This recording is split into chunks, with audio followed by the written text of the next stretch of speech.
muchas críticas. En primer lugar, ¿por qué crear un medio de comunicación en plena crisis de medios de comunicación? ¿Por qué crear un portal de ciencia en un país sin tradición científica? ¿Por qué apostar por las humanidades cuando países del primer mundo, el país desarrollado como Japón, cierran sus carreras de humanidades? ¿Por qué apostar por la ciencia y la divulgación en un país que supuestamente no se valora esta área de la existencia?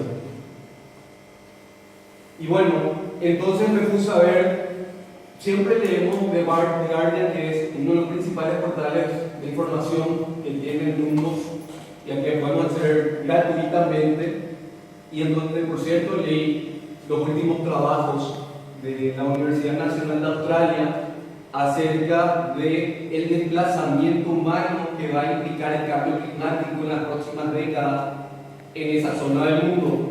Países como Tuvalu o Kiribati están a punto de desaparecer por un proceso natural y, bueno, también discutible de la acción del hombre. Y The Guardian decía abajo, después de todo el artículo, que ellos están tratando de mantener un periodismo independiente. Están tratando a toda costa de mantener la calidad informativa a un alto costo, que es perder publicidad y que no sabe cómo estructurarse en un nuevo mercado.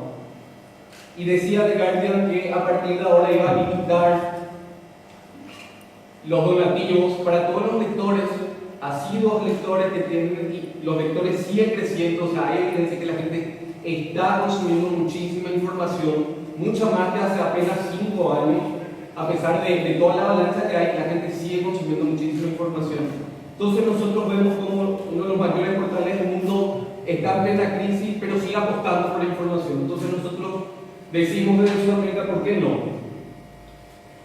Hoy se conmemora el aniversario del nacimiento de 2 grandes personajes para nosotros de la historia universal. Bertrand Russell, filósofo y matemático, quizás uno de los pocos grandes filósofos que tuvo el siglo XX, que pudo avanzar a su tiempo, que pudo ver qué iba a pasar si es que la humanidad dejaba de lado el conocimiento, si dejaba de lado la información, si dejaba de lado el pensamiento crítico y si dejaba de lado el pasado.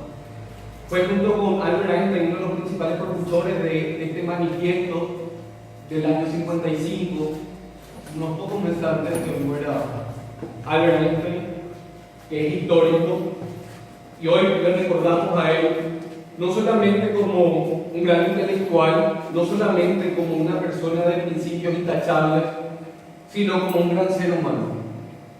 Lo mismo para Félix Lazara, que llegó a significar también un modelo de científico que se imponía en la época, aventurero, naturalista, visionario, multidisciplinario, como los que ya no existen hoy en día, y que gracias hoy a nuestro historiador David Velázquez le rescatamos con un gran artículo, y a Bertrand Russell con un gran artículo también de Ana Careada, donde podemos ver, por ejemplo, en el caso de Russell, que para el premio Nobel del 50 tuvo que competir con Winston Churchill, que gana unos años después el premio, y lo mismo que tuvo que competir con Camus y otros. El nivel era impresionante, y eso es lo que hoy rescatamos de esta persona. Divulgación científica, ¿por qué? Hoy tuvimos una discusión interesante en uno de los programas de radio donde nos invitaron y decíamos, concluíamos que de repente las redes sociales o internet hoy, el peso que pueda llegar a tener lo que diga un médico acerca de una vacuna equivale casi igual a lo que te dice una señora que investigó una información pseudocientífica sobre la vacuna en su vinculación con el autismo en 2 páginas conspiranoicas.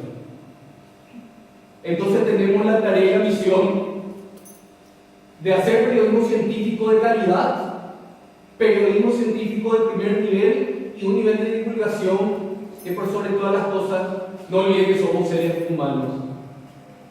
Yo ya no me quiero entender más.